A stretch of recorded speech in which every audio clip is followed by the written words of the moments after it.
live and online. It's Sleepless with Steve and the Movie Book Club with your host, Steve Pulaski. Back and better than ever, Sleepless with Steve live on YouTube on this Wednesday evening. Very chilly Wednesday evening, I must add, as well, if you live in the Midwest. Frigid temperatures all across this great nation of ours. Steve Pulaski with you, Joe Viso on the theater screen, Dominic Guanzon in the trademark blue polo. This is Sleepless with Steve. Good to be with you today. Last week was a huge show talking about the top 5 favorite films of 2020. You can't have the good without the bad, obviously, which is why this show is dedicated to the top 5 worst films. We each have our own lists, and so we're going to be talking about the worst movies of 2020. And this will kind of bookend our 2020 movies and news and all of that business. Next week, we'll be back with a more conventional show. We'll be reviewing Promising Young Woman next weekend, and then One Night in Miami the following weekend. Just watch both of those. And without going into any details, they will both prompt some very good discussion. Yes, so look forward to that. It is truly the end of the 2020 news. Thank you, Tenet. You carried us throughout so many times, including a whole show. Thank you so much, Christopher Nolan. Absolutely. Tenet was probably the MVM, most valuable movie of 2020, keeping this show afloat for topics. But we'll come back next week, too. And like I said, review Promising Young Woman. Maybe we'll dive in if there's a little bit more news announced, because Paramount Plus is launching in March, they've confirmed. If there's more news on that front, maybe price points or content or something like that, we'll dive into that. We're going to have to get a free trial at some point or something, because the SpongeBob movie is going to be coming on there later this year. But all that and more, that's kind of ancillary. We will talk about the planning of that behind the scenes. But yeah, this show's dedicated to the top 5 worst movies. These are always fun shows to do. It's kind of fun to put movies on blast sometimes, especially, and this is me, and I'll turn it over to you guys too quickly after I get my rambling out. But I'll say this too. The fun part about talking about the worst movies too, or like, the quietly fun part after you've watched a terrible movie, at least when you're like me and you review movies or you talk movies, bad movies are rarely not fun to review, if that makes sense. There's some joy in it. Obviously, I would rather be writing a 4-star review. That's the most fun review to write, in my opinion. But the second best is writing a 1.5 or lower star review.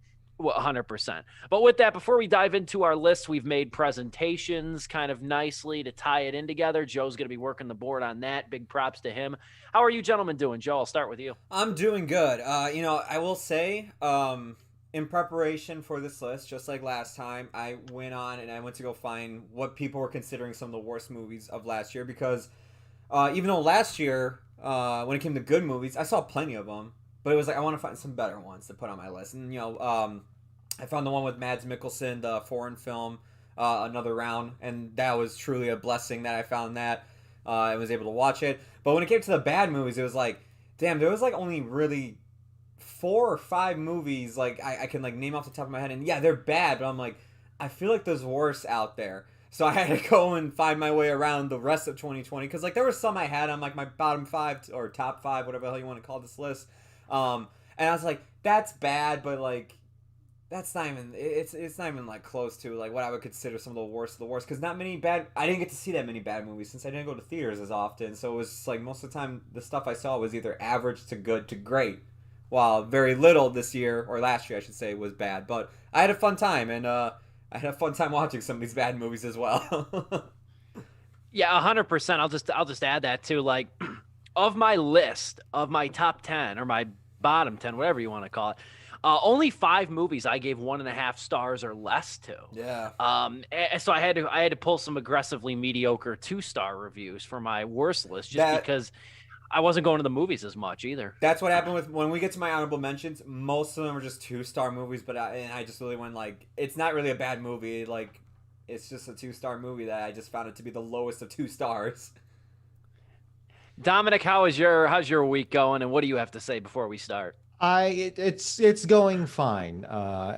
Things are back to normal now in terms of the world. The snow has fallen and we can finally focus on that instead of all the craziness going out there. And granted, there's still a pandemic and we've reached like a horrible threshold of casualties and body counts here in this pandemic, but we have our bottom five. So you know what? That's going to rescue us here going into mid-January. And for me, approaching this list, it was, you guys are like trying to be forgiving. I don't know. But like for me, these were, I thought about going back and like measuring. It's like, okay, what did I give a low? No. Which ones stuck with me through the year as being particularly bad and like making me frustrated a lot. I think pretty much everything on this list comes from a place of disappointment.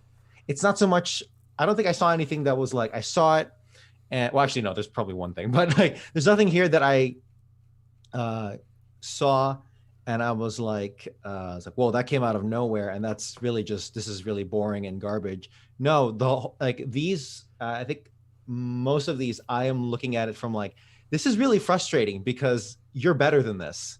Or like, at least there's so much potential here, but none of it is realized. And so I might pop off. We'll see. Maybe I'll come to my senses later on. Maybe not. Well, we'll cross that bridge when we get to it. But it's going to be an interesting list. And I should note, we may have some more crossover on this bottom list than we had on our top list. I think so. Because I think some of them are really stand out. Yeah. I think there's a good chance. I think there's a good chance for some crossover too. But yeah, let's take it away. Let's start it. Joe, you ready with the presentations and everything? You're managing a lot. Yes, I am. Steve, are you going to start us off?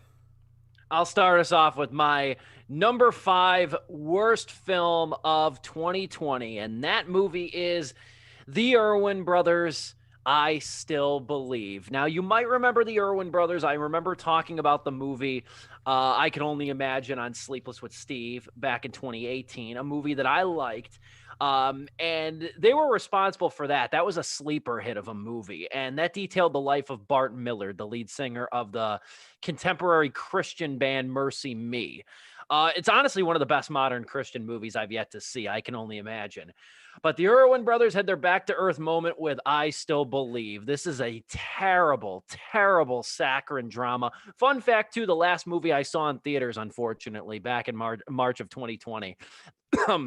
So it was definitely not a very positive thing to make this the last movie I saw in theaters. Essentially, it revolves around the Christian singer Jeremy Camp, who you might know, his rise to stardom along with his girlfriend turned wife, Melissa Lynn Henning, who is diagnosed with ovarian cancer. This is a true story based on the life of Jeremy Camp.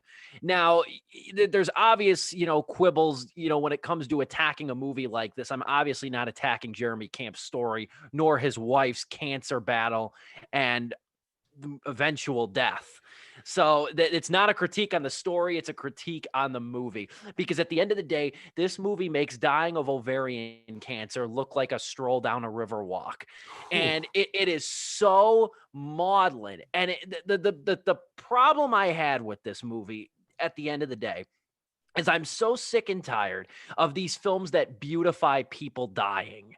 I'm so tired of this. They build these sweeping romantic set pieces around people with serious illnesses, and they're not showing the ugly reality feels profoundly disingenuous to me. You've seen this a lot. The Fault in Our Stars, 5 Feet Apart.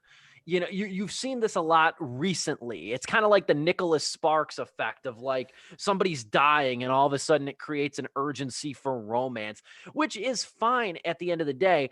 But I also think it feels very disingenuous when you take a real life story and you try to beautify the characters and you try to beautify the circumstances and then encroach it with this sort of morality, this morality theme, and then like God is all knowing, God is powerful, but we never get to see Jeremy Camp's faith tested either, which I'm sure happened. We don't get to see his like why God moment either. We just get to see a lot of romantic moments and some vomiting in between, which I find very problematic for a movie like this. Meanwhile, God and his alleged miracles are name dropped so much in this movie. I wonder if he gets royalty checks from this in the first place. Like, this is a terrible movie. And the last thing I'll say about it too is that I Can Only Imagine was a really good film. I can't stress that. That was a strong movie. Dennis Quaid was in it, and it revolved around the lead singer of Mercy Me and how he came up with that song, which is Mercy Me's biggest hit, I Can Only Imagine.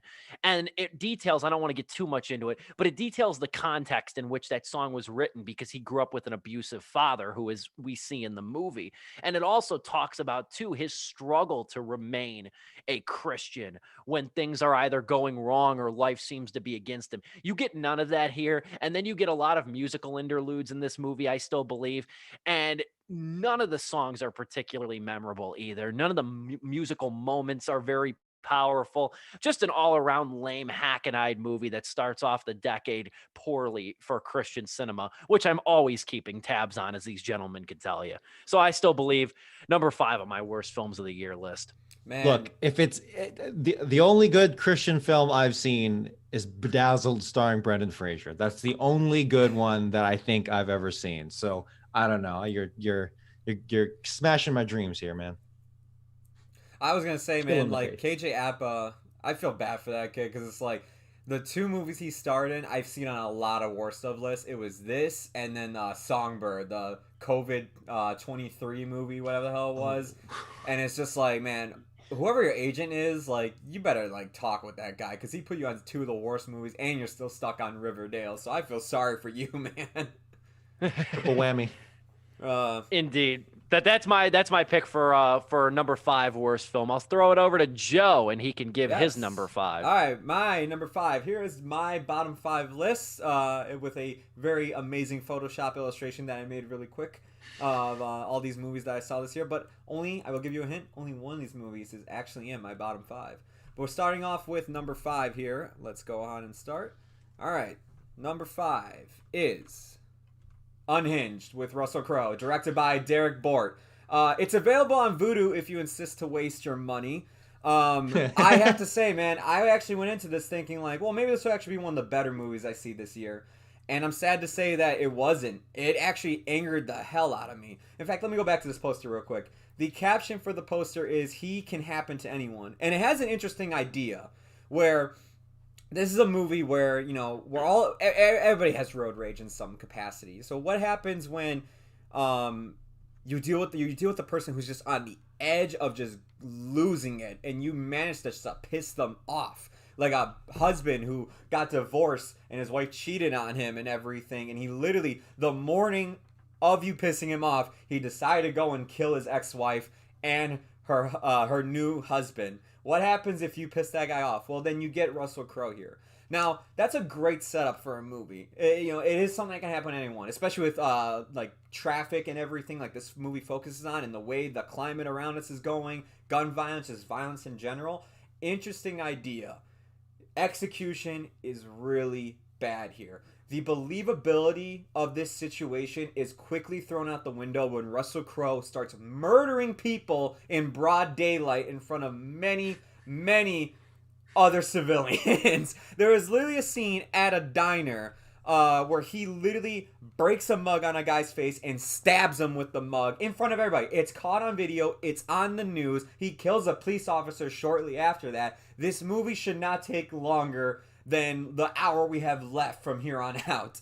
The other problem I have with the movie as well is that the rest of the characters and actors, they're very one note. The actress Karen Pistiris, I believe, plays the mother, Rachel, and Gabriel Bateman plays her son, Kyle.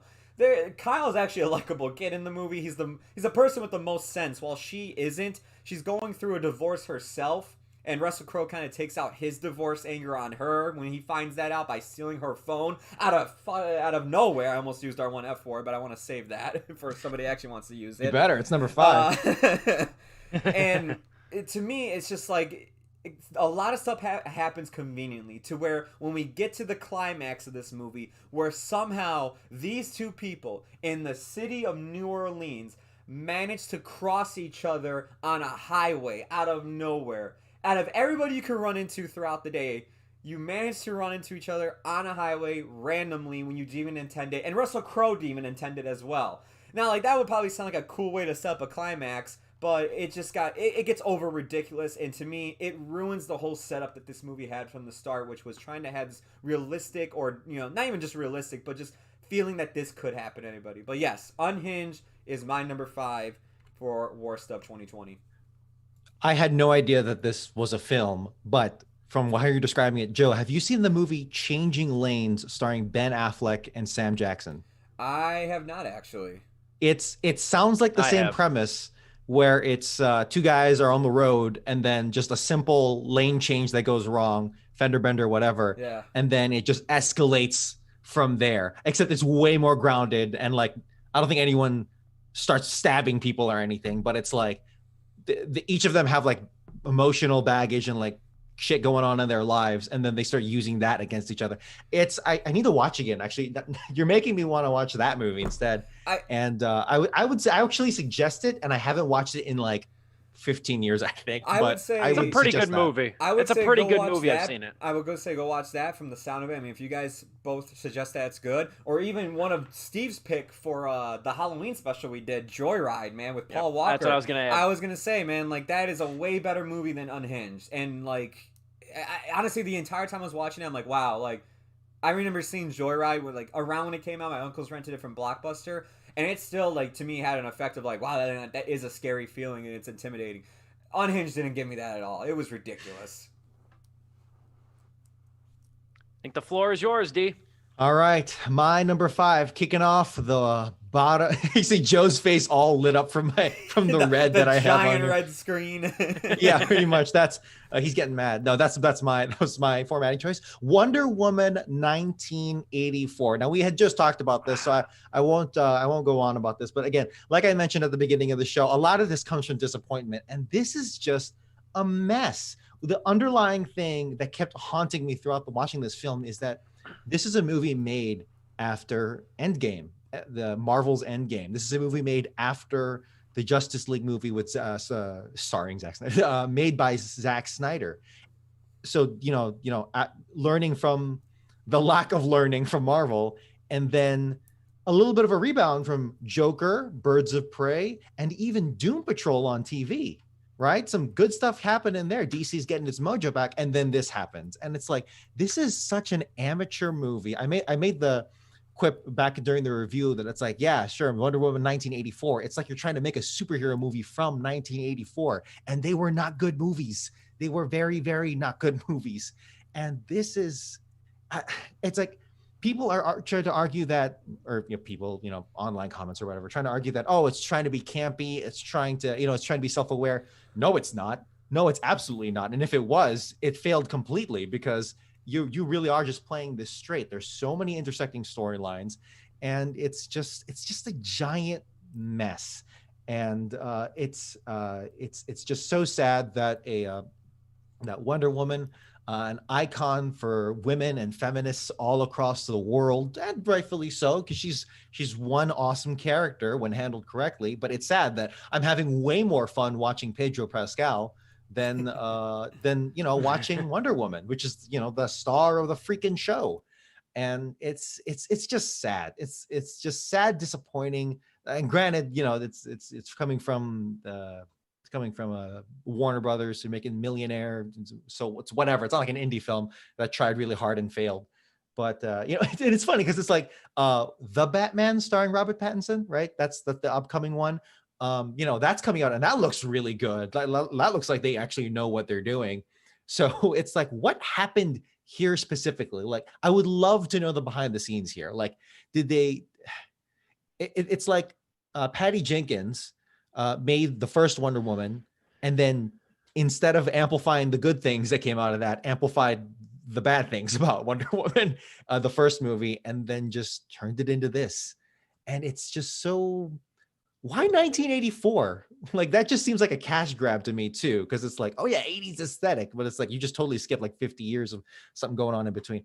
Anyway, again, a review talks about it more there, but it's just really sad to see something so cool. I think Gal Gadot makes for a really cool and compelling Wonder Woman. I thought the Amazon world was cool, except it was kind of brought here in a random, kind of uselessly.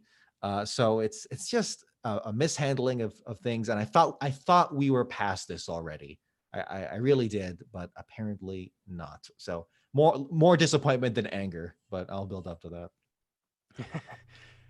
Wonder Woman makes the list. I was wondering about that. I was wondering which one of you was going to put that on the list. Maybe both. Don't ruin it for me at the end of the day. But we'll move forward. Number 4, I got a worst movie right here. Another one I saw in theaters. Actually was very privileged to see this one in theaters, to be truthful. And to be honest, I would honestly go back and see a movie of this lame caliber again, just to be back in a movie theater.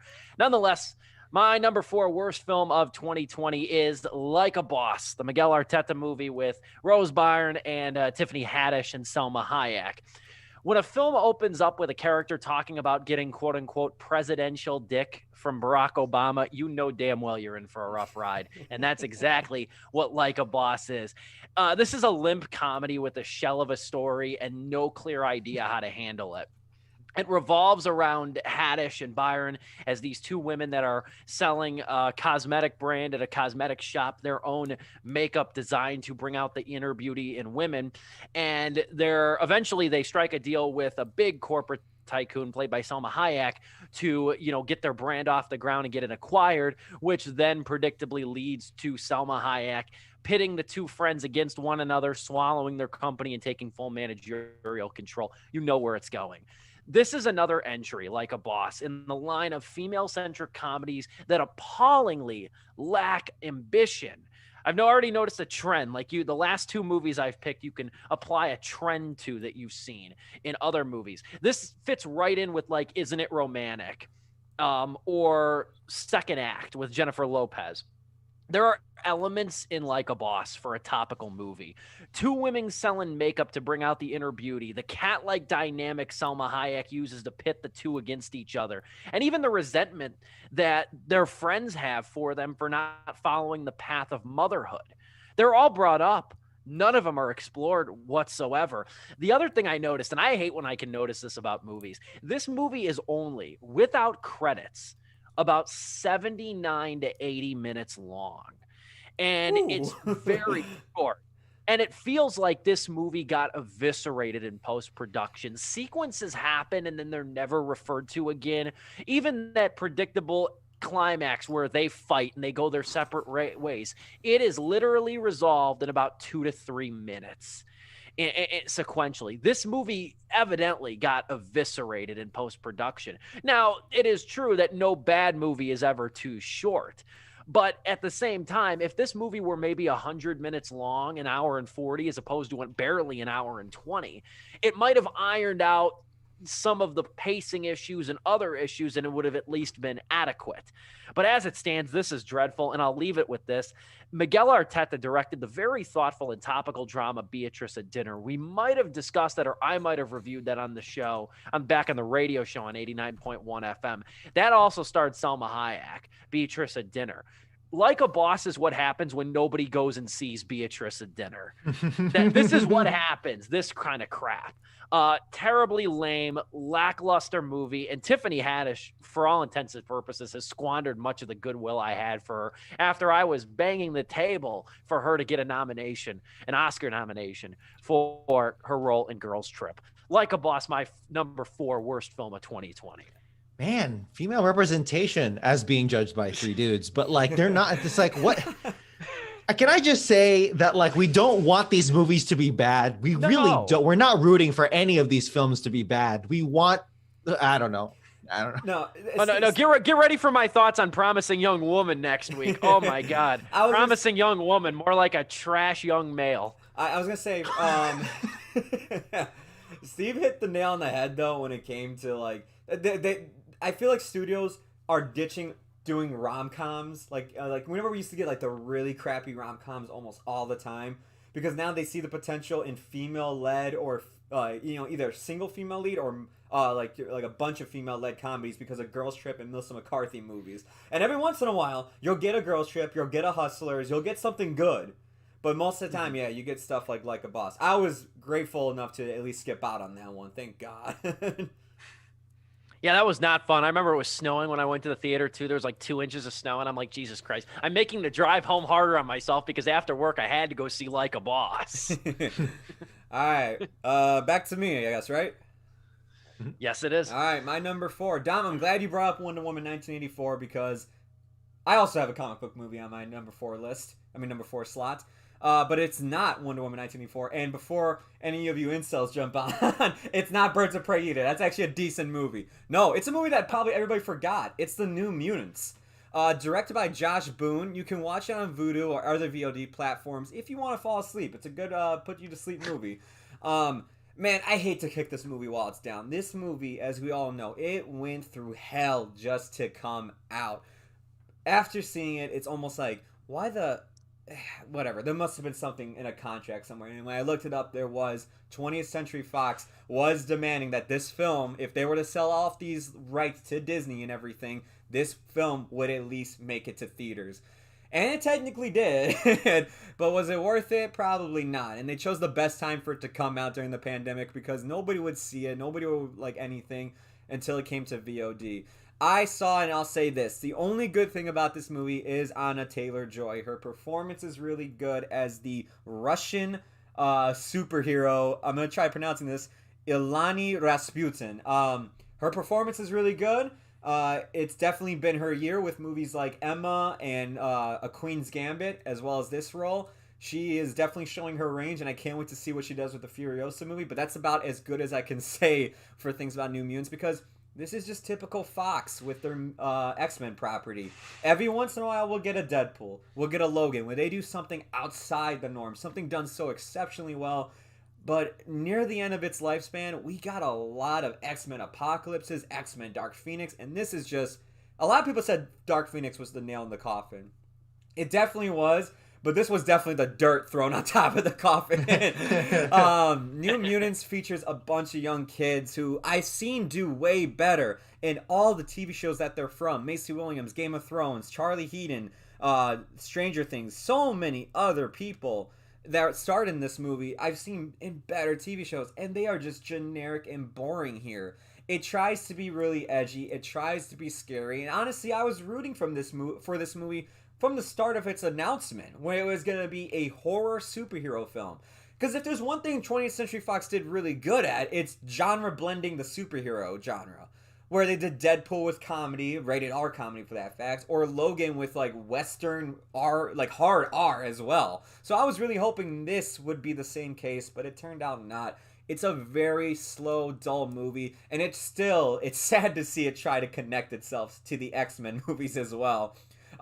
There's a scene, in the same scene, they say the name, the X-Men, 8 times, and it is such an annoying scene to sit through. Whether the X-Men universe exists anymore or not, it is just really bad writing.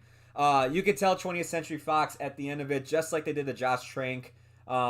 They came in and... oh boy.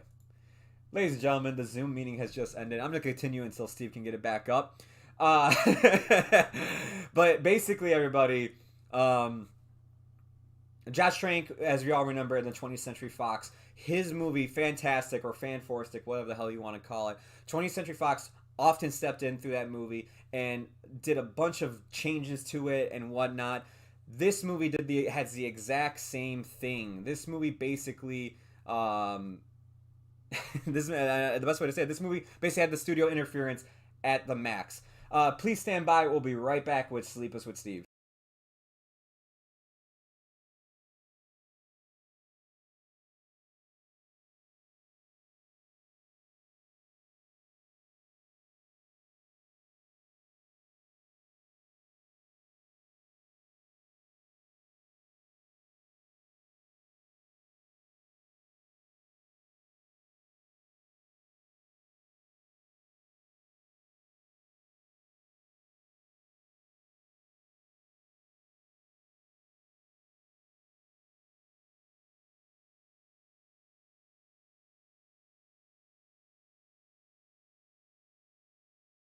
Hey, yo, I'm gonna watch Capone tonight. Yeah, I'm sorry. It was a joke. All right, we're back. We're back. Are we on stream? Are we good? Yeah, we're back. Okay. Sorry for the wait. Sorry for the confusion there. Joe, do you want to reiterate briefly your closing thoughts on New Mutants? The closing thoughts on New Mutants. Look, man, 20th Century Fox did it again. They interfered on a movie because at the very end of this, they came in and, you know, rather than trying to be its own thing, like a superhero horror movie, it came in and had the giant lightning battle with a CGI monster at the end. Just like a lot of these bad superhero movies. Anyways, let's move on to Dom. Dom, are you ready to present your list once again? Yes. My number 4 is, I saw the red on his face. It is The Lovebirds. The Lovebirds. Again, another disappointing film. I feel like it's not on your guys' list. I'm just making that educated guess right now. But for me, again, it comes from a place of disappointment. After watching The Big Sick and how much I really enjoyed the heart of that movie, kind of biased because it takes place in Chicago, but I really dig The Big Sick. So then to see Kamal Nanjiani, sorry, teaming up again with Michael Showalter, and then just whiffing on this, I felt like is really sad to see, because it's like it can't find this balance between comedy parody, not parody, but like more slapstick comedy where people are getting offed, like people are straight up dying and you're not giving it a second thought, but at the same time you're trying to dig real deep into like relationships and stuff, or at least attempting to dig deep in relationships and stuff. And like, to me, that juxtaposition doesn't quite hit as much. And like tonally, it was because there was the confusion there, it kind of defaulted to me as just two comedians trying to be funny, right? It's just two comedians trying to make funny faces, shout a lot, shout and run and like, freak out. And it's like that for, I don't know how long, 87 minutes. And it's just, again, really disappointing because as these two people who I'm pretty sure are, I mean, I know Kamal Nanjiani is funny. I don't really know too much of Issa Rae, but I believe she is a YouTube celebrity. And I was like, yo, is she going to be like my boy Jimmy Tatro? Where she can pull off some some great roles here. And you know what? Honestly, coming out of the movie, I was like, I feel like she can. I should actually look up some of her YouTube stuff. But I feel like I'm holding out hope. But this movie was just not the place to do it. Because again, it just felt like these two people were just flopping around. And I've seen movies like this before. I feel like Will Ferrell movies, right? Just like the depths of the valley of Will Ferrell movies that just it's like, Jesus Christ, what's going on here? And I will give it that it's more put together than a lot of those Will Ferrell movies, who could take up easy all 5 of these slots for me. But the Lovebirds, again, coming from a place of disappointment, because it just defaulted to just two funny people trying really hard to be funny, and along the way I wasn't really buying into the relationship. So yeah, again, more disappointment than anger. All fair points. I totally forgot about that one too, so I could have probably made my list had I remembered. So good choice there. Nice little blind spot for I should say, this is a little premonition for later. When someone brings it up, this movie beat out that one, and I'll drop that nugget there for now. So okay. Go ahead. Indeed. Coming in at my number 3 pick for worst film of 2020 is Michael Dowsey's Coffee and Kareem. Oh, no way. We'll talk about it. Go ahead, Steve. Coffee and Kareem. Not going to go too long-winded because I think I have some I think the Peanut Gallery agrees with me on this one. I think I have some fellow supporters of this decision to include it on my top 5 worst. I'm not going to go too long-winded because we also did a review on Sleepless with Steve, but I know many trashed, and I'm looking at one of them on stream right now. I'll give you a hint. He's got a Marvel shirt on. I know many people trash Stuber, another Michael Dowsey movie. But those same people needed to see what a really crappy movie looks like, and that's Coffee and Kareem. Not devoid of personality, though. Of all the bad movies, this one has some personality to it. Terrence Little Gardenhigh has some shining moments. I still go back to him, and I hope he does have a pretty solid career. I really do. And Betty Gilpin as well, who I thought was probably the strongest point in the movie The Hunt. Maybe second would be Sturgill Simpson. Shout out, country artist in that movie. Neither here nor there. Betty Gilpin, though, is really good in this as well. She commands the screen whenever she's on it. However, this is another aimless action comedy, and this is quickly becoming one of my least favorite genres in general. It's failed by its writing, and it's expected to be rescued by its talent. It goes for the same low-hanging fruit dick jokes and racist jokes. That's kind of what it goes, or jokes about racism. And it sucks the energy out of the project completely.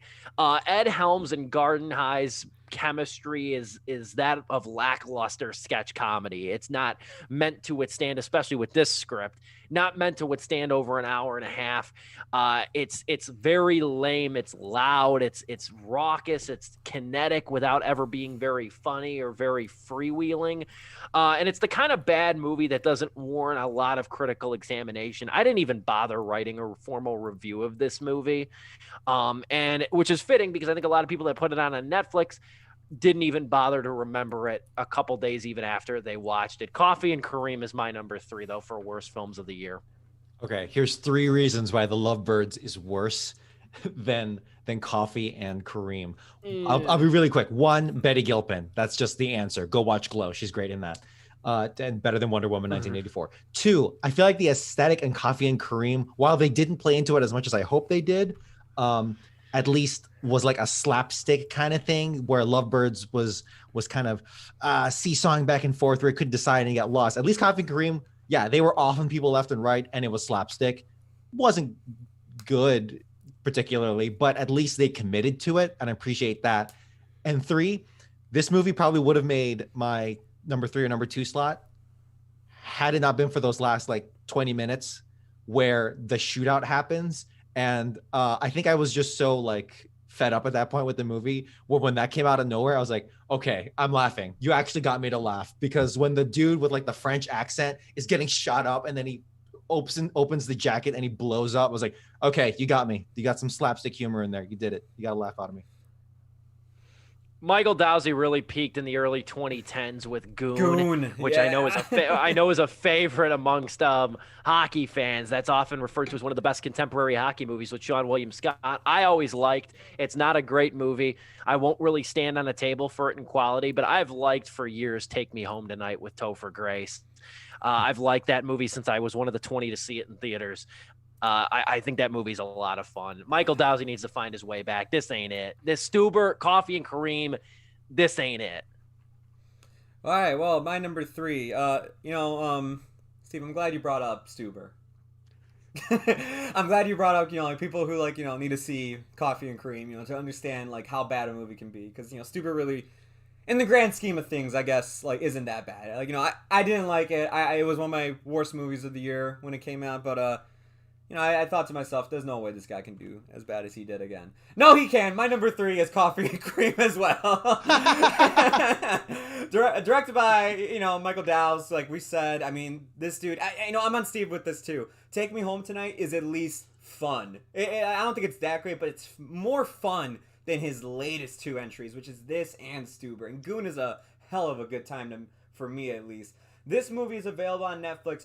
But honestly, if you want to watch something that involves a young kid and an older man trying to set aside their differences while the older guy tries to screw the young kid's mom, just go watch Cobra Kai. It's also on Netflix. You got 3 seasons to watch right now. It's so much better.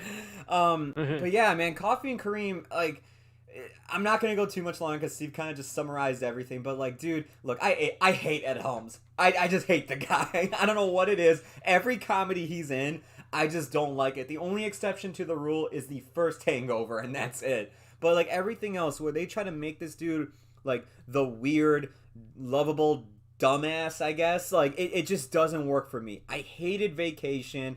I didn't like Father Figures. There's so many movies with him that I didn't like. The only He's time almost poisoned now, which is really sad. It really is, because I thought he was fine in The Office. And actually, I'll give credit. I think Tag isn't that bad, and I actually think as far as voice acting, he did pretty good in Captain Underpants. But We're the Millers as well, like even his short cameo there, like I can't stand the guy, and he's the same thing here. He just plays a weirdo. He just plays awkward. He plays stupid. And yes, Steve hit it right on the head with the comedy in this movie. It's the same stupid slapstick we saw in Stuber. It's the same stupid jokes about racism that we saw in Stuber. And it's just like, it's not funny. Like, it's just not. It's very low-hanging fruit. And when you're just constantly shooting it again and again and again, it gets irritating. Yeah, I do think Coffee and Cream is worse than Stuber. It sucks that they wasted talent like Taraji P. Henson or even Garden High and even Betty Giplin, as you guys were saying, who like was great in the Hunt, which came out last year as well. But yeah, for me, man, Coffee and Cream, it's a pile of crap. I don't know what else to say. The first like 2 minutes of this, like the opening scene, is Ed Helms screwing Taraji P. Henson, and it's like, what is the joke here? It's like this isn't good at all. Taraji can do better. She can do better. So many ways, yes. Anyways, Dom, here's the signal. Look at my face. It's red. We're ready to go. We're flying through these. We're flying right on through these. I think our top two are probably going to take a little bit more time, but hopefully Zoom doesn't cancel us again. Yeah, maybe Ed Helms will hack it. But anyway, number 3, Mulan. What the hell, dude? This is number 3 is Mulan because the first 10 minutes is little kid Mulan doing flips and shit, trying to catch a chicken. And the editing is so bad. Like, really, really bad. If you have Disney Plus right now, stop watching us. Hit the pause. You can hit pause on the live stream. Bring it up on Disney Plus. Watch like the first 10 minutes of the Mulan remake. It is bad. It is bad. And like from there on, it's a climb to get anywhere else. Dude, like there's even less of an excuse to do wrong here than freaking Wonder Woman. Because at least DC had like lows. This is a new low for Disney. And they have had practice with live action remakes before, and they're just not no one is learning from their mistakes. And it's making money, so of course they don't need to, but it's just from an artistic point of view, it's just really sad to see, because the whole point of Mulan being such a memorable thing for our generation is that despite being a woman, she is a badass person. But no, instead, in the remake, it's just chi. That's all it freaking is, right? What? You've completely missed the point of the movie. So from there on in, it just becomes a dumbass superhero movie with no characterization whatsoever. You know what the characterization is for these faces on the screen? It's just like, hey, I was this guy in the original. All right, you already know. All right, let's move on. That's it. That's all it is. It is banking on you knowing the original. Like the scene where Mulan brings up, she beats the challenge or whatever by bringing the water up to the mountain. It plays the Mulan theme. It's like her opening, the second number in the Mulan movie where she's singing in the garden in the original. It pretty blatantly plays that theme. I'm like, when it did that, I was like, screw you, movie. You did not earn this at all.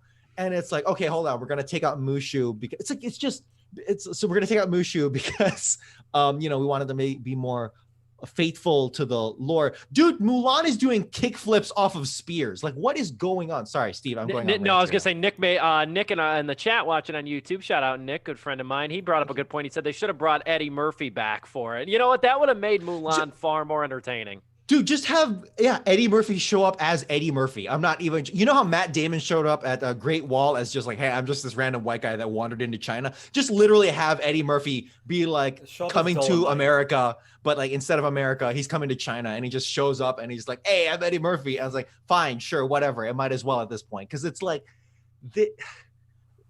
I don't know how you can make this and like have the gall to like promote, Asian inclusivity or like promote feminism when you are just completely missing the mark on all of it. If you want Asian inclusion, go watch Crazy Rich Asians. That is such a fun ass movie that addresses itself. If you just go watch the original Mulan, go watch Glow if you want feminism or strong female character leads, whatever, blah blah blah, all the buzzwords. Just a good content. Go watch that stuff.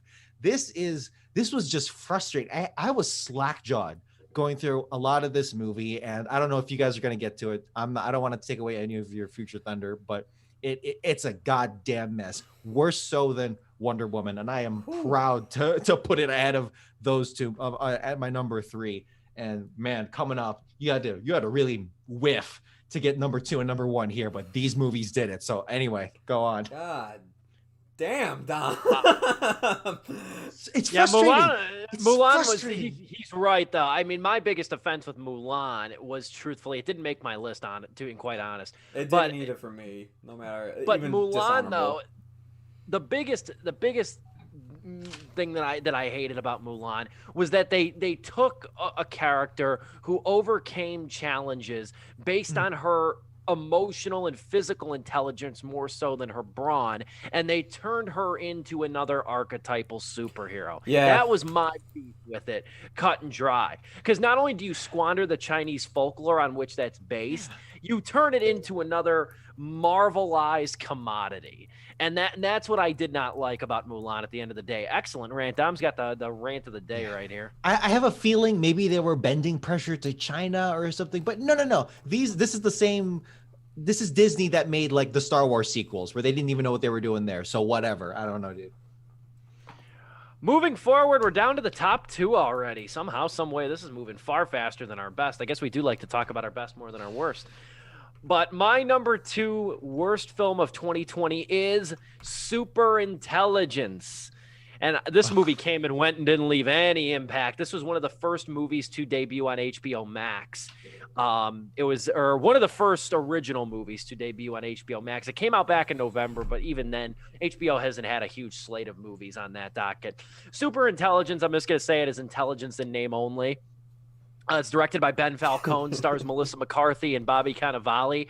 It centers around Melissa McCarthy's Carol as her life becomes controlled by this AI that can inhabit any and every piece of technology she owns. Now, why is the AI harassing her? Well, the AI wants to pick the most average, boring person on the planet and settles on her because the AI wants to begin to understand the complexities of humanity, because the AI has the capability to either save humanity from its worst self or destroy humanity. So as it transforms Carol's life, a lot of pressure is on her to prove the world is worth saving. Before I get into just the ASA 9, ASA 10, ASA 11 plot, I want to say this, though. Ben Falcone is McCarthy's husband, and he directed this movie. Between this, Tammy, and Life of the Party, it's utterly distasteful to me that he puts his wife in these unfunny comedies and makes her these brash, unlikable caricatures. I find that very cruel, almost, to a degree. And she may not be, Melissa McCarthy's character might not be as contemptible as she was maybe in Tammy or even Life of the Party, but for your husband to put you in these movies and cast you in such a perpetually unflattering light, and doing it time and time again, because honestly, he is responsible for some of her worst movies. These all sit among Melissa McCarthy's worst movies. And the concept for this too, this super intelligence movie, as I just explained with this AI business, it's such a glutton on the plot that the film can't even humanize Melissa McCarthy or Bobby Cannavale, who plays her ex, who she rekindles with. It's such a glutton on the plot that it tries to explain how this super intelligence thing works. Throughout so much of the movie, we don't really get much time to know the characters. And also, like, there's certain elements of this too, where like the AI makes Carol the CEO of her multi-million-dollar foundation. Doesn't change the plot one bit. She's all of a sudden a millionaire. Doesn't affect the plot in any meaningful capacity. And it's also hard for a movie to have a real conflict or a real sense of urgency when the goddamn thing in the middle of the movie that is the overarching concept of the movie, it can do any and everything. So there's no real urgency. It's not like this AI has any foreseeable limitations of any kind. It's getting nauseating seeing McCarthy's genial presence and kind of warm nature consistently be assaulted by shameful writing, nonetheless from her husband. If nothing else, super intelligence is trash. It's a godforsaken waste of time. I gave it 1 star, and it makes my number 2 worst film of 2020. Wow. I hate Melissa McCarthy movies, so like I'm right there. Other than Spy, but like most of her comedies, she's really earned it. It's just like Ed Helms at this point, where it's like Poison. It's like, what is going on here? I didn't even like Spy, truth be told. I was in the minority on that one. I didn't like Spy. I like The Heat, though. I like The Heat. And not a lot of people like that one. It's like the last good movie I can remember from her. Oh man! All right, Dom. Focus on me real quick. I believe this is where you and I start to cross paths with each other. Okay. Because the next 2 films I have are family movies. I know one of them for sure is going to pop up on your list. Ain't no way it isn't, because we talked about it like weeks after. We even talked about doing like a little after Sleepless with Steve special where we do this. And this is my next movie. My number 2. Get it, number 2? Poop. Is Scoob. Oh my god. You know, Steve has been saying we've been flying through this list, and he's right. It's almost like I've been wanting to get here so I could just beat the ever-living hell out of this movie some more, man. This movie is available on HBO Max, but I recommend you just go on to Steve's list. Just watch his best of thing, because he has so many other better movies to watch on HBO Max that like I even forgot to include on my list, like even for honorable mentions. But man, Scoob. Where do I even start with this? Before anybody's just like, Joe, this is a kid's film. Look, I get that, man. You know what else was a kid's film was? Soul. Soul was a kid's film. And let's, that was a family picture. Don't lower your standards for kid movies. Don't you ever do that. Just because it's made for kids. No. Even the new Croods movie is way better than this. Like, like as a family movie. Like, there's so much other better stuff that Warner Brothers comes out here. And look, these two have shared their opinion on Hanna-Barbera cartoons and whatnot. I grew up watching Scooby-Doo. One of us has. I grew up watching Scooby-Doo a lot of the times. The other Hanna-Barbera stuff, I watched it from time to time on Boomerang and whatnot, but like Scooby-Doo was one of my favorite things growing up. I absolutely loved it. Shaggy and Scooby are like some of my favorite characters. They're very one note, but like they're just a lot of fun. If you write them well, you do it good enough. Scooby and Shaggy, the whole mystery gang, can be a lot of fun to hang out with. Here, they're as bare and as bland as they've ever been in terms of animation, man. Shaggy is just the typical, hey, man, Scoob, we gotta define the mystery, man. And, Scooby... That's pretty good. Thank you. I could have been in this movie. That's good. Instead of Will Forte. Scooby, who's voiced by Frank Welker, who returns and plays Scooby. He does a good job. So sad. But once again, Scooby is just reduced down to what he typically does with Shaggy. And the one bad thing about this movie is that it's these two alone for a long period of time. And the thing about the Mystery Gang is yes, Shaggy and Scooby are definitely the heart of the gang, but the gang does bounce off each other, believe it or not. I will give an example at the end of this whole rant. But when you separate them, and all Shaggy and Scooby are doing is just making really lame one-liners, but not only that, trying to cross over with the Hanna-Barbera universe. Wait, what? You have Mark Wahlberg voicing the Blue Falcon. Okay, I guess we're gonna bring him in here. We also have Jason Isaacs voicing Dick Dastardly, which I'm surprised they made a dick joke about his name in a kid's film. And it's like you can get away with that sometimes if you write it cleverly, but like here it's just repeating the name Dick. You even have Tracy Morgan show up as Captain Caveman, which was a weird cameo. Literally, the only reason why he was chosen for that role is because of the scream. Yeah, that's it. Yeah, literally just that. If you really think about it, it's such a weird idea to try and make a universe of the Hanna-Barbera, but then also not only trying to reboot Scooby-Doo, but just crowbar the universe into it as well. Like, I mean, did you guys not see what happened to Universal with the Mummy? Did you guys not understand what happened there? They tried to no do one that, does. and it Freaking really no one crashed and burned. And you guys had time too, because we had the Invisible Man come out. I'm not saying both these movies came out the same year, but the Invisible Man already had news coming out that it's gonna be its own thing. It's gonna be a smaller budget. It's gonna be not even like connecting to any universe whatsoever. Blumhouse is just doing their own thing. What the hell were you guys thinking when it came time to actually doing a universe with who the hell thinks that? You do that later on when it makes sense, because like. I get the idea. Scooby-Doo, the cartoon, had plenty of crossovers with other shows or with even real-life figures out there. They do it today with the animated movies as well. I get it, but you can't do this off the bat right away. Come on, man. And the worst part is, this is a mystery movie. No, it's not. Hold on. This is supposed to be a mystery movie. My mistake. James Gunn, at the very end of the day, he at least, when he wrote the Scooby-Doo movie, did he direct it as well? I forgot. The first one, which one? I'm sorry, like from the early 2000s? Yeah. No, my boy Raja Gosnell direct him. That's Get what it I right. thought. I keep pointing. Should be pointing this way because that's where Steve's actually at. He directed it and James Gunn wrote it. At least they knew at the very end of the day, this has to be a mystery. This movie is only a mystery for the best part of the movie, and that is when they are young kids and when Shaggy and Scooby first meet. It is the only good part about this movie, and guess what? You can find the first 5 minutes of this movie online thanks to IGN and all these other things because they use that to promote the movie. It's a very heartwarming opening. It's very like cute, adorable. And honestly, if they just wanted to make the first movie a pup named Scooby-Doo and then have the sequel be like them when they're older and then start doing the universe, that might have actually shown some That's promise. how you build a world. Yeah, that's how you build a world. Me and Dom have talked about this several times when it came to writing a Scooby-Doo movie. But after that, it is not a mystery movie anymore. It is. Dom went on with his Mulan rant. While I don't agree with him on like Mulan, like being like that bad, I see his points though. I do agree with him on this. It did become a superhero movie at the end of the day, and Scoob did the exact same stupid mistake. It becomes the giant CGI battle at the end with superheroes facing a supervillain, and it's just like, what the hell am I watching? This isn't Scooby-Doo anymore. This is just something else. You guys tried to make another universe with your properties because, I don't know, I guess you're jumping off the ship of the DC universe and letting them do their own thing, so you're like, well, screw it, let's try it with kids. My God! I just realized it's Warner Brothers. Yeah, they did like.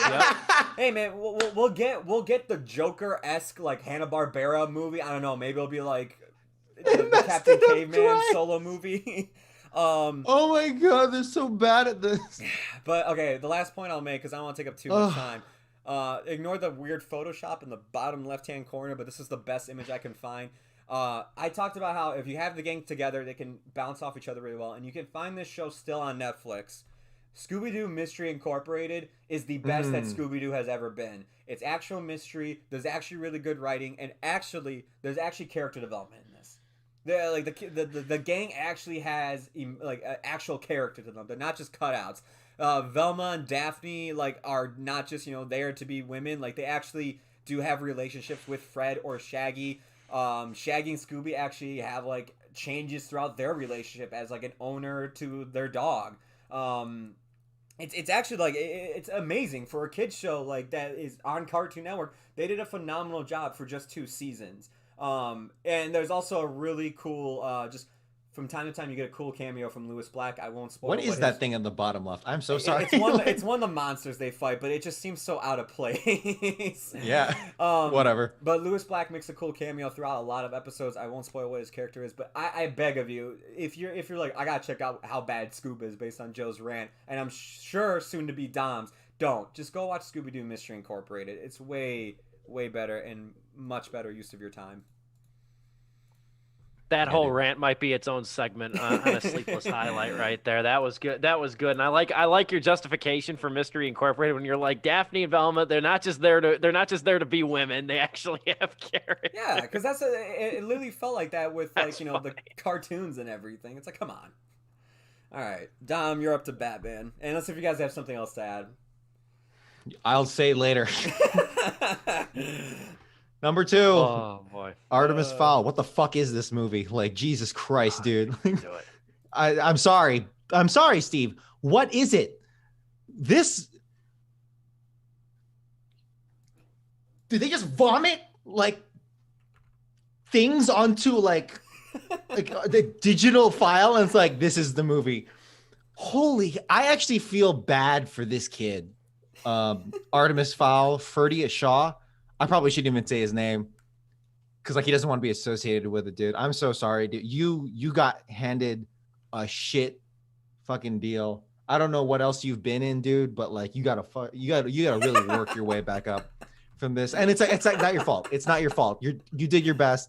I never blame child actors or young actors. I always blame everything else going on around it just because it's not fair to them. Just actors in general, but for this kid in particular, where it's like.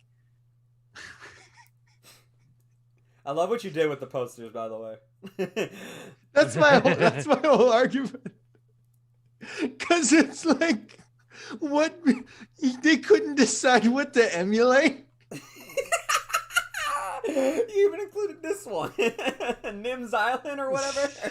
I don't even remember Nim's Island. Just like how I don't remember anything happening in Artemis Fowl. This is such a bad movie. Okay, Steve, is this your number 2? We're on number 1. I already now. gave we're my going. Oh, I'm number sorry. one. Number 1. Is this your number 1? Hold on. I didn't expect you to end that quick. I was hoping. Yeah. No. I didn't expect you Okay. to end that quick. I mean, I'm breaking down, dude. This is a bad movie because it is like you could literally just do a Scrabble board and just like toss it all over a page, and that's your plot. Okay, let me actually like give 30 seconds as the concrete, non-insulting answers as to why. They really thought they could emulate Harry Potter, and they couldn't even reach Percy Jackson. I'm not even joking. At least Percy Jackson. Oh yeah, no, I went there, dude. Free smoke. Percy Jackson. Actually, I sat through that movie, and I actually like watched all of it, and it was entertaining, right? Whatever. And also, I was younger, so who cares? But like, this is such a bad movie. When it is available for just pirate it, I don't care. But like if you get a chance to see it, you actually need to watch this film to know how to not make a movie.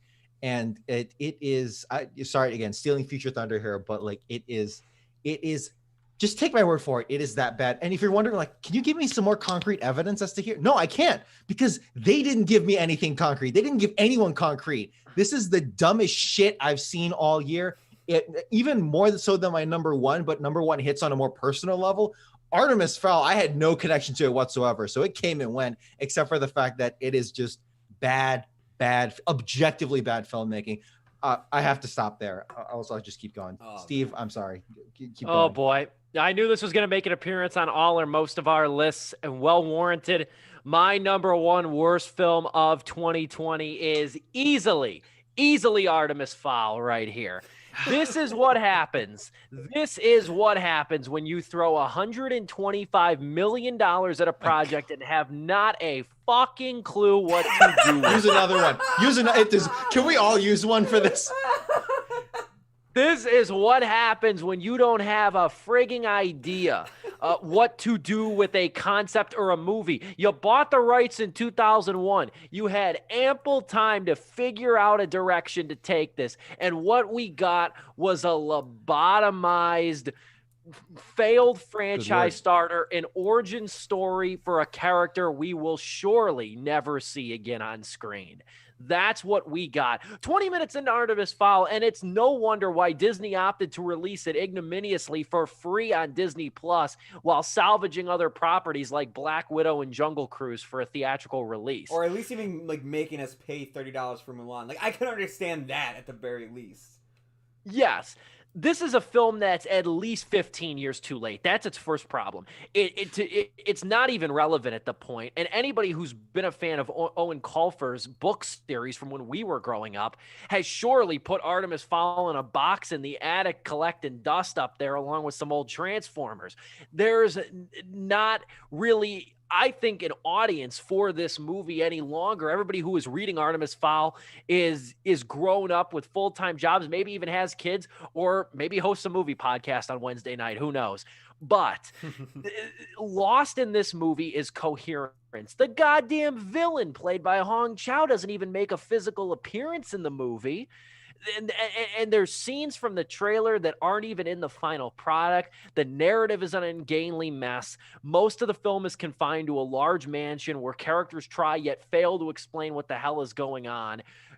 And that's another problem, too. The movie probably was conceived to be about 2 hours long. What it is about 88 minutes or so.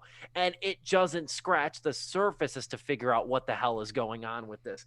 And I'll end it with this.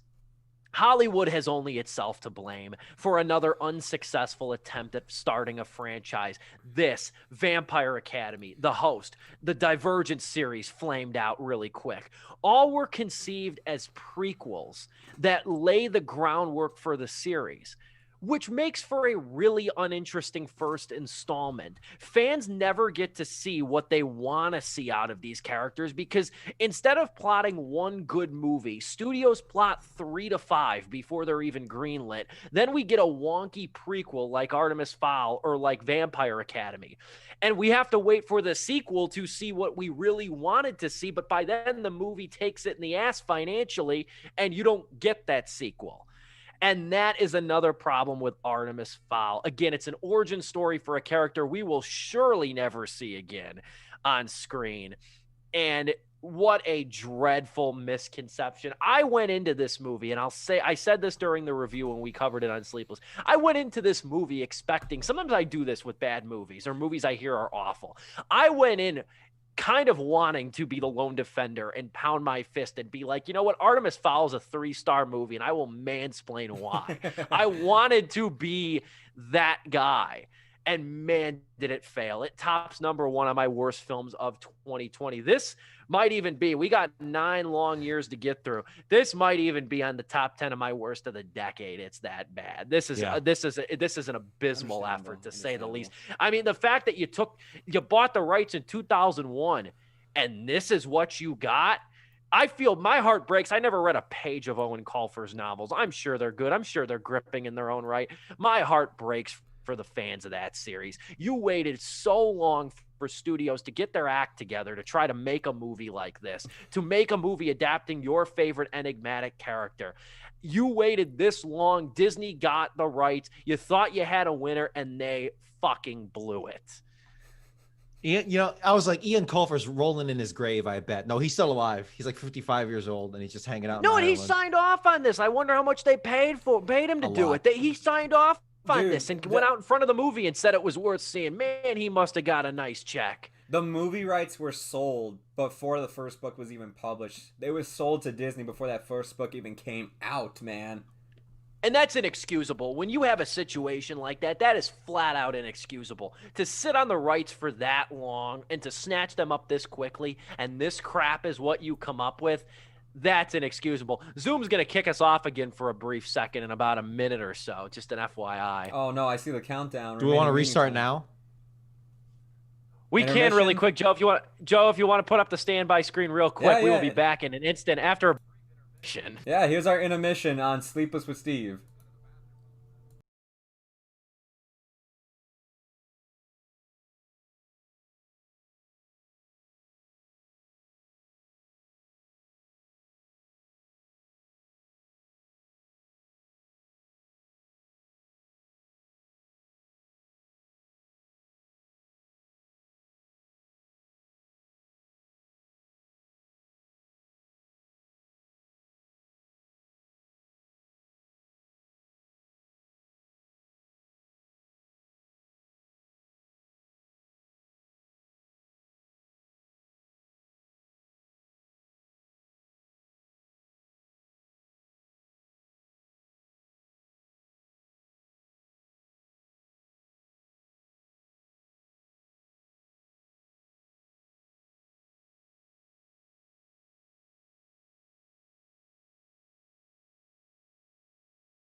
And we're back.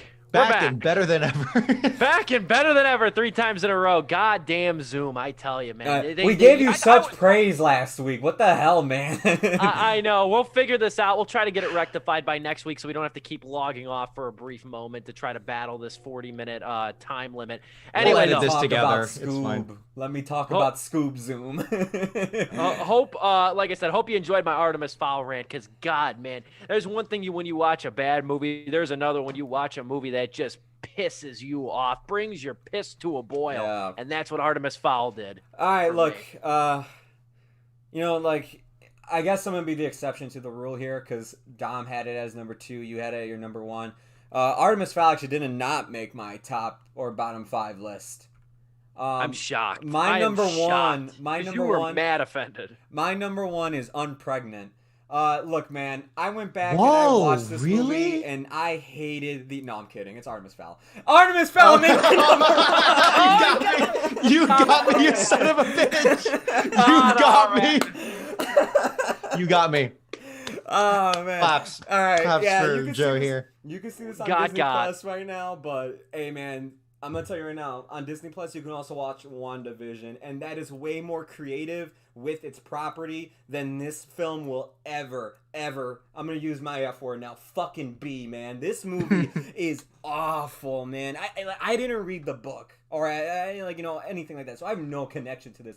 But by God, you know a bad movie when you see one, and when you get done wrapping up watching a movie, sometimes you're just like, Jesus Christ, this movie drops the ball hard in many places.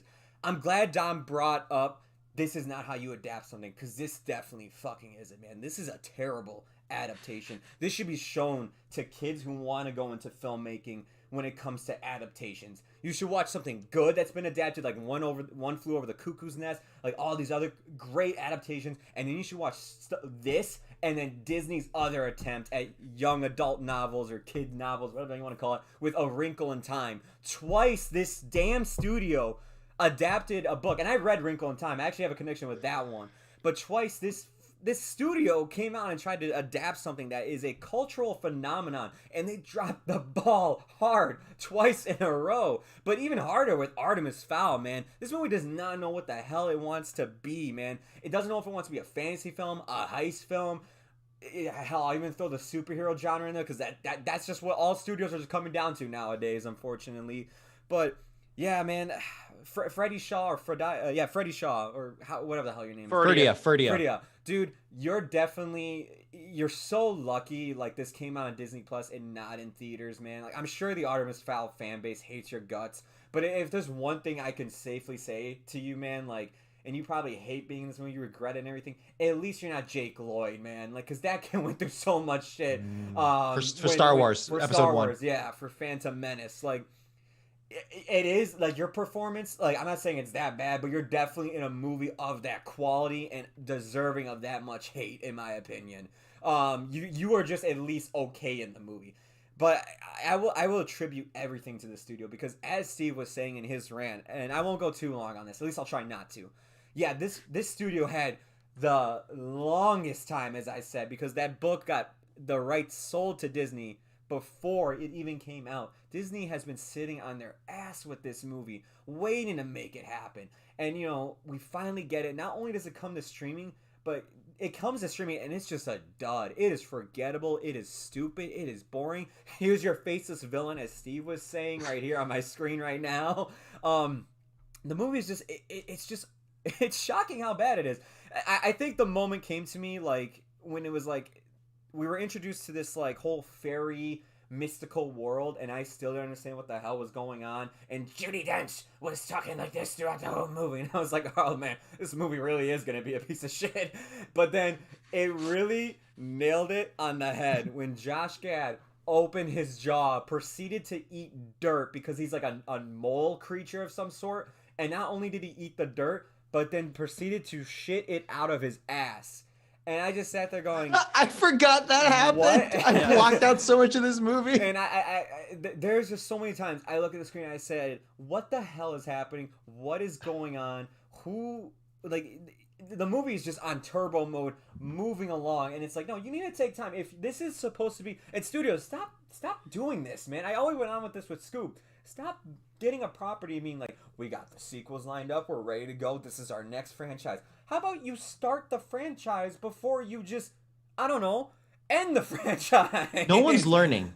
No one's learning, and it's frustrating. Like they looked at Marvel, they saw that Kevin Feige like had a roadmap, and they're just like, we can do the same thing. But they didn't understand. Kevin Feige had that roadmap planned out in case if it all fell apart. Like, it's just like, okay, if this doesn't work out, they can all go their separate ways. Like, the Avengers will just be this one thing, and then they all go separate. But it all worked out, and it kept going. Oh man, I'm just gonna. It's not even like a money. It's not even like a money versus art thing. It's like you can make more money if you make good things, and like you can crank out more movies. Yeah, and that's the most offensive thing about it too, is that the fans suffer because the fans don't get to see the long-awaited adaptation of one of their favorite properties. But like, the movie studios too, they're only hurting themselves. There hasn't really been a young adult franchise to take over ever since the Hunger Games ended. There hasn't been. Divergent looked like it was going to do that, but then by the end, the movies weren't making money. They were going to put the last installment as a TV series. That fell apart. Oh, man. Yeah. The last thing I'll say, man, is that this is... this is the worst Spy Kids movie. Like, this honestly feels like Robert Rodriguez, but like dumbed down even more, like worse than Shark Boy and Lava Girl, worse than Spy Kids 4D. Like that's what this is, man. Like, Disney, you have Spy Kids 3D. Spy Kids 3D. Spy Kids 4D. Sorry, 4D. My bad. Oh, okay. There you go. I was gonna say it's like 3D is not good, but it hits in a weird way. I don't know why. Maybe it's.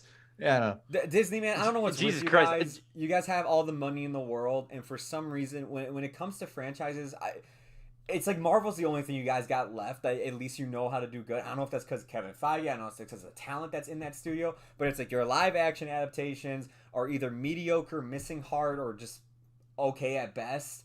And then these novel adaptations you guys are doing, like A Wrinkle in Time, and now this, are really bad. I don't know what the hell's going on with Disney. Like, animation and superhero-wise, they're doing fine.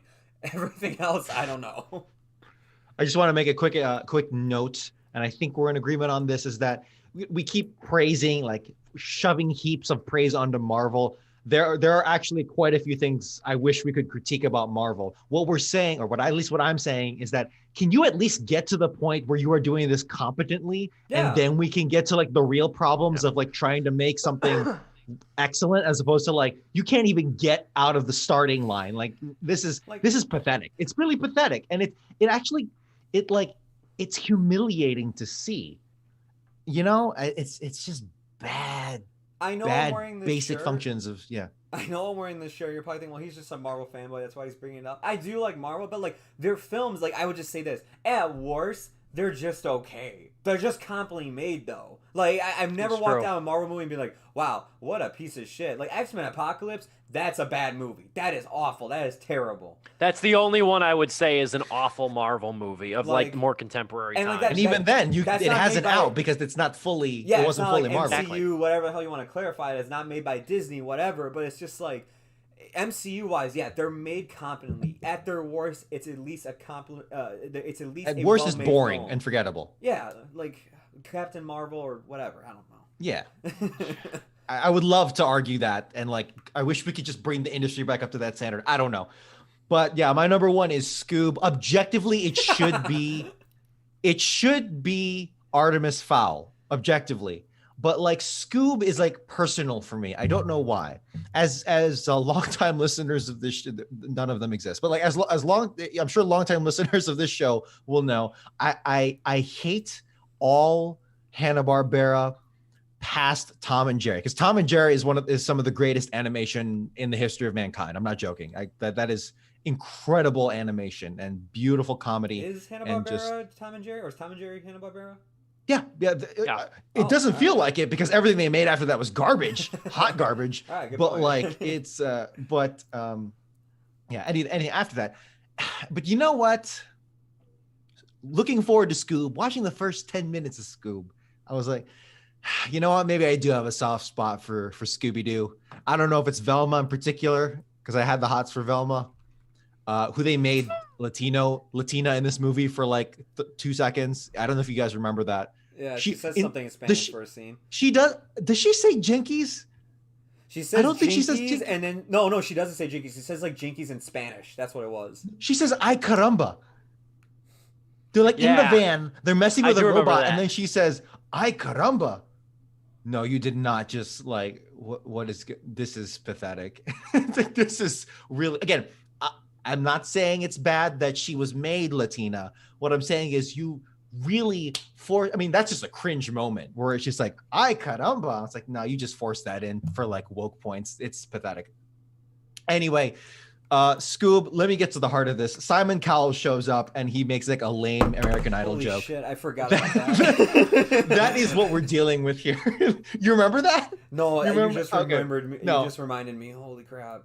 I'm just kidding. Yo, Scoob is the story of the Blue Falcon who has to reckon with his father's legacy of being a superhero and what that means in this new age of the superhero zeitgeist and how he can insert himself into that cultural norm while trying to save the world. And then along the way, a bunch of kids and the dog show up.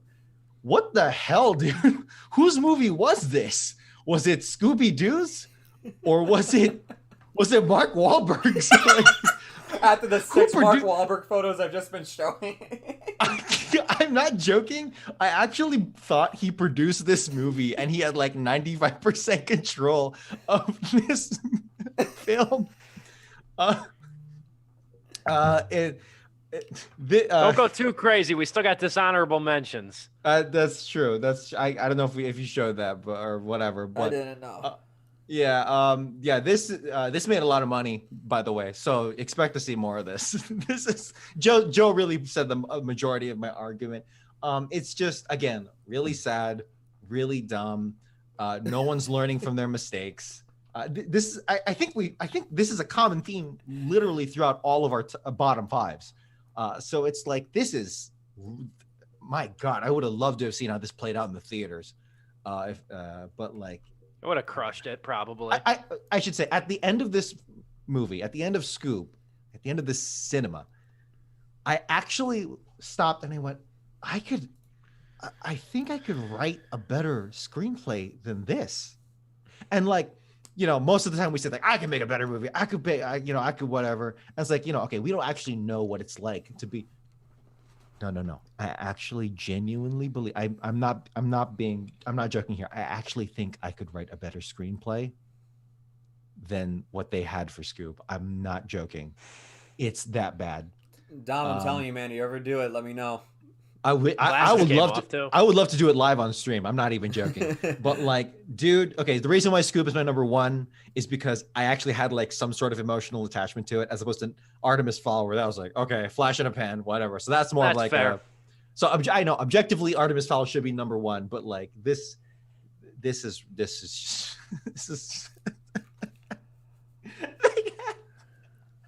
they had Dick Dastard like dress up as a sexy cop and they played Marvin Gaye's What's Going On. How many emotional breakdown laughing fits is Dom gonna have by the end of this show? Because like, you did this, people made this. Okay, Steve, Thank God you didn't see it. Thank God you didn't see it in theaters. Jesus Christ, man. I would have laughed. I would have laughed out loud. All right, on to dishonorable mentions. Or Dom, you got something else you need to add? No, I'm done. Just we like this franchise. We want to do dishonorable mentions really briefly. Shorten up, tie together things. I promise most Sleepless episodes are not this long. Go ahead, Steve. But I'll go through mine real fast. Scoob, enough has been said about this movie. The only thing I'll add is that after watching this, we should put a little bit more respect on Raja Gosnell's name, the man that gave us Scooby-Doo and Scooby-Doo 2 Monsters Unleashed. My Spy, the movie that was coming out forever. I feel like I've seen that trailer more than any other movie in my entire life. It finally came out very quietly over the summer on Amazon Prime Video. Another lame Dave Bautista vehicle. Not much to say there. Hubie Halloween, another lame, lukewarm Adam Sandler movie. Also not a lot to say there. Hey. with Hubie Halloween, not a ton to say there. Number 9, I didn't even write a review on this one, too. I was just so I was just so remiss about it. Let Them All Talk, the new Steven Soderbergh movie, one of Soderbergh's worst movies that plays like an opulent beach read with the occasional passing musing about consciousness or loyalty that suggests the movie has some sort of purpose. It's called Let Them All Talk. Talking's about the only thing they did. It's billed as a comedy, but I'm still waiting to laugh. And then finally, A Fall from Grace. This was Tyler Perry's movie that came out last January. Not terrible, kind of enjoyable in a bad, in like a so bad it's good kind of way, but I'll leave it at this. Tyler Perry's currently juggling 5 TV projects, and he's got 2 more set to debut on BET plus yet another streaming service. He's got so much on his plate that perhaps expecting films that are more refined and actually feel coherent, that's just too great of an ask for him at this juncture. So A Fall from Grace is very weak, but it did loan to the very nice meme, very funny meme when because it's about a woman in an abusive relationship, which is not funny, but there is one funny scene that is comically played for laughs when the husband demands an ashtray for a cigarette. Yes, it says ashtray, bitch. Ashtray, that was bitch. on. That's probably the most redeeming quality to come from A Fall from Grace. It's like Acrimony, but worse. And I love Tyler Perry's Acrimony. So that rounds out my worst list. My dishonorable mentions coming in at number 10, going to 10 through 6. Like I said, I don't think this deserves to be here, but like honestly, when I got done watching it, I just was just like, wow, this was bland as hell. It's the Sonic the Hedgehog movie. I was just like, damn, well, that was something. Number 9 for me is A Fall from Grace, and you see the little crown on top of there. It's because even though it's on here, it at least made me laugh in scenes like Steve is mentioning, but like unfortunately you can't see this anymore because Tyler Perry actually went and re-edited the movie. But there are so many times you can find probably the clips on YouTube. The extras in the background, like especially at the diner scene, they're pretending to eat and drink food on their plate. Like a guy will literally be eating with a fork, but there's nothing on the fork. A guy will be drinking an empty cup, but going like glug glug glug glug glug glug, and like it's so laughably bad. Like just how rushed this is. The main actress's wigs change between cuts, which has also been re-edited. It's really sucks that he re-edited the movie because you can no longer see that stuff, which was like my favorite moments about watching that movie. Yeah, there was so many blips in it. It was actually kind of fun. Yeah, like I was just like, oh my god, there could be like a fun drinking game out of this movie, and it's just like the crazy plot that this movie goes through too is ridiculous as well. I won't spoil it, but like it's one hell of a ride. But coming in at number 8 is Hillbilly Elegy. This is actually a movie, the longer I thought about it, the more I actually hated it. Because I really thought about what the author really saying, like, all you have to do in life is pick yourself up by your bootstraps and you'll be fine. And it's just like, well, dude, you had your grandma come and bail you out and then you joined the military. So like what? Everybody needs to join the military and everything. It's just like his whole reasoning. I don't know. The longer I thought about the movie, the more I was just like, this actually was one of the worst movies I saw that year. Despite Glenn Close being so good in that, and Amy Adams, even though she does the same thing in every scene, she's at least good in that as well.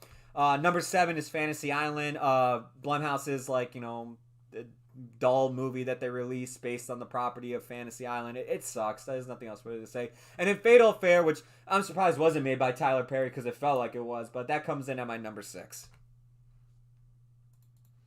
Gotcha.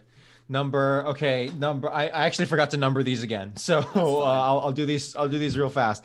Number 10 Onward, just kind of it's not a bad movie, but it's just kind of disappointing coming from Pixar. I feel like Halloween on here.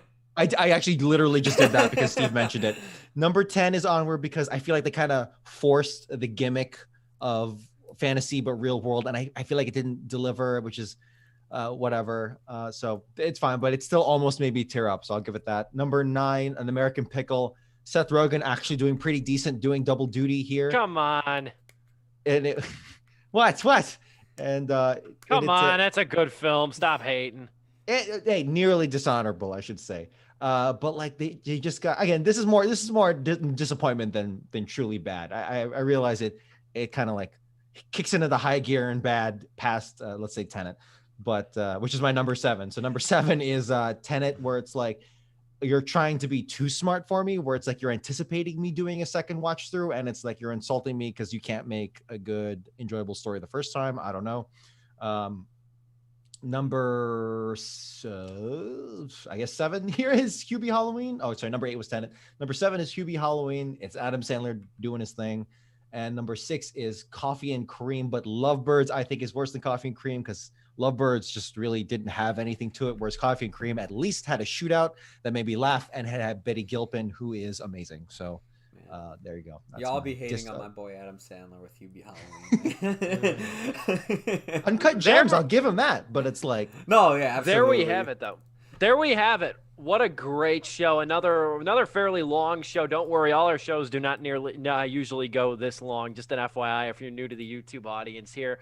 But those are our top 5 worst films of 2020. We gave our best of 2020 last week. You can watch that full show up on my YouTube channel if you so desire. We've kind of closing the book now on 2020. It's full speed ahead into 2021.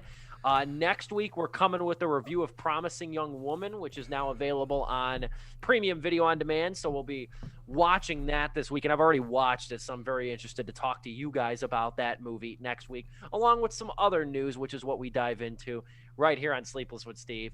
We come to you live and in living color every Wednesday evening, 8 o'clock Central Time, roughly about an hour, sometimes bleed past 9 o'clock. It's all good, though. Hope you gentlemen had a great time, because I had a fun time with this. It's always fun to discuss the worst films. In the meantime, I'm Steve Pulaski, Joe Viso on the theater screen, Dominic Guanzon in the blue. We'll be back next week right here, youtube.com/MovieWiz1. Check out my channel for more Sleepless with Steve highlights. This has been, as always, Sleepless with Steve.